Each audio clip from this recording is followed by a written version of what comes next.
Salut à tous, bienvenue pour cette nouvelle vidéo. Aujourd'hui, je vais vous parler d'une créature qui est tout juste super mignonne à mes yeux. C'est le nifleur. Le nifleur, il est répertorié par le ministère de la Magie comme des animaux et ils lui ont mis 3 croix. D'ailleurs, en parlant du ministère de la Magie, une certaine personnage des plus détestables, qui est Dolores Ombrage, va considérer que ces créatures sont tout simplement dangereuses. J'ai juste envie de dire que c'est plutôt elle qui est dangereuse, pour ma part. Voilà. Ces petits animaux, ils sont aussi beaucoup utilisés par les gobelins, vu leurs caractéristiques très particulières d'être attirés par tout ce qui brille, pire que des pies. Et les gobelins, on connaît leur avidité pour l'or. Et pour eux, c'est le meilleur outil, malheureusement, pour dénicher des petits trésors, etc.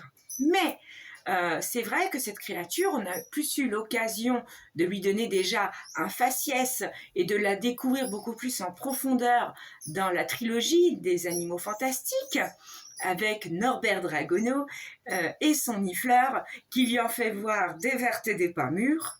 Mais en même temps, est-ce que s'il n'avait pas eu ce petit nifleur avec lui, il y a beaucoup de choses qui ne seraient pas passées. Il n'aurait pas connu Jacob déjà. S'il s'était pas sauvé, et qu'il avait d'ailleurs fait sa belle petite scène dans le coffre-fort en mettant des lingots dans sa poche. J'aimerais bien en avoir un. Je pense que mon banquier serait très content. Enfin bref. Et justement, c'est ça qui est marrant avec cette petite créature, c'est qu'elle a peut-être un physique, on pourrait dire un peu disgracieux, avec son long nez, elle ressemble, on peut dire à une taupe, et avec ce côté long nez et de ses pattes, à un ornithorynque. Mais moi, je l'aime bien, cette petite bête, parce que, déjà, elle est plus que marrante, et avec ses facéties, ses mimiques, et puis le fait qu'elle en fait vivre vraiment de toutes les couleurs à Norbert, c'est quand même drôle. Et surtout, ce que j'aime aussi avec ce personnage de Norbert Dragono, c'est que toutes ces créatures qu'il a dans sa valise, il les considère pas comme ses propriétés, il les considère vraiment comme des entités à part entière avec leurs propres sentiments, et il se met à leur hauteur.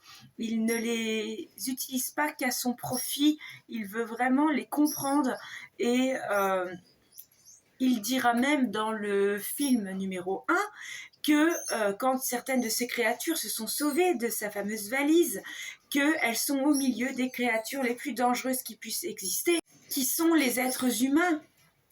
Parce que, selon Norbert Dragono, tout ce que les êtres humains ne comprennent pas, soit ils veulent le détruire, ou les utiliser à leur profit, et puis c'est tout. Ou s'en servir comme divertissement, on le voit dans le film 2, avec le fameux cirque. Voilà.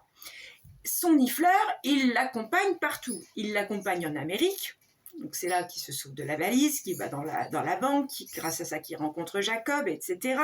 À un moment même, il sera même en mode profil, type égyptien, dans une bijouterie, comme si Norbert Dragono n'avait pas des yeux et qu'il ne va pas le voir. Il le prend vraiment pour un idiot. Mais ça fera quand même une très belle scène cocasse, je trouve, dans ce film aussi, avec ce nifleur. Dans le deuxième, on le voit quand il l'emmène avec lui à Paris pour chercher croyance, mais aussi surtout retrouver Tina. Et c'est là qu'il va se servir de son nifleur, pire qu'un limier, franchement, pour retrouver Tina, etc. Et à la fin, quand ce petit nifleur, il a récupéré le pacte de sang qui lie Albus Dumbledore et Gellert Grindelwald, et quand Norbert reviendra à Poudlard, où il va discuter avec Albus Dumbledore, quand il va le lui montrer, et qu'il va lui dire, Albus Dumbledore, mais comment l'avez-vous récupéré, et qu'il lui montre le nifleur, et qu'il lui va faire comprendre, d'ailleurs, par une très belle phrase, Norbert, que Gellert Grindelwald fait peu de cas des choses simples, et que justement dans beaucoup de choses. Et moi, je pense également la même chose, que parfois les choses les plus simples au monde peuvent être les plus précieuses que l'on puisse avoir dans la vie. Dans la troisième fille, le nifleur est là, bien sûr. Et on le voit à de multiples reprises, surtout cette magnifique scène où il va dans la prison pour retrouver son frère Norbert, et que il y a un magnifique ralenti avec Piquette qui tombe et que il pense que le nifleur va le rattraper, mais non, lui il rattrape, c'est les pièces de monnaie. C'est quand même magnifique. Voilà. Mais les nifleurs, ce n'est pas au premier abord dans les films des animaux fantastiques qu'on les a découverts. C'est dans les récits de J.K. Rowling, de Harry Potter, dans le tome 4, La Coupe de Feu, lors d'un cours que donnera Hagrid, des soins en créatures magiques, avec ces fameux nifleurs qu'il veut faire découvrir à ses élèves. Et non loin, il a enterré de l'or de Farfadet, que si les jumeaux Weasley étaient à côté de moi, pourraient en parler, vu qu'ils se sont bien fait avoir avec ça par nul autre que Ludo Verpet, car cet or, au bout d'un certain temps, il disparaît.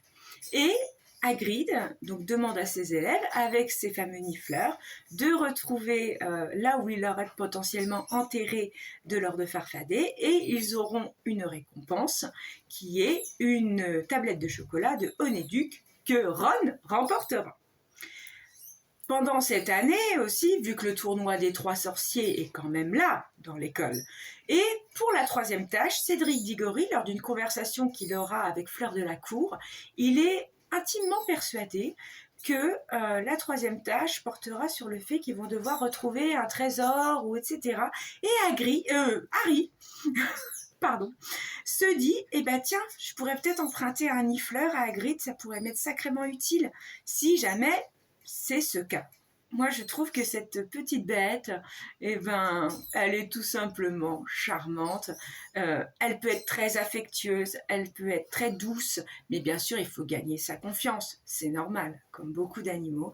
Mais le problème aussi avec cette petite créature, c'est qu'elle, si on la laisse au sein de son domicile, elle peut faire des dégâts non négligeables, un pouvoir de destruction vraiment très important. Ça nous montre bien aussi d'ailleurs dans le film 2, donc Les Crimes de Grindelwald, quand les bébés nifleurs, ils se sont sauvés et qu'ils se jouent avec la balance de Norbert, et puis alors que le fameux bouchon de champagne qui passe au ralenti à côté de la tête de Norbert, c'est quand même magnifique. Franchement, moi j'adore.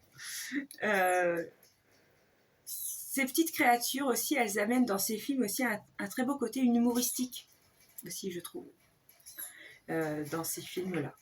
Voilà, ça montre aussi que ces animaux, ils peuvent, selon Norbert Dragono, pour lui, ce ne sont pas que des simples animaux, ce sont vraiment des entités à part entière, et il les considère presque plus précieuses pour lui que des êtres humains à qui il aurait énormément de mal à accorder sa confiance.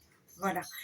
J'espère que cette vidéo vous aura plu. Moi, en tout cas, ça m'a fait plaisir de vous parler de cette petite bête. J'espère, moi, un jour avoir ma peluche de nifleur en haut de mes étagères et de ma bibliothèque. Voilà. Je vous souhaite une bonne continuation et à bientôt. Pensez à vous abonner, surtout. Salut!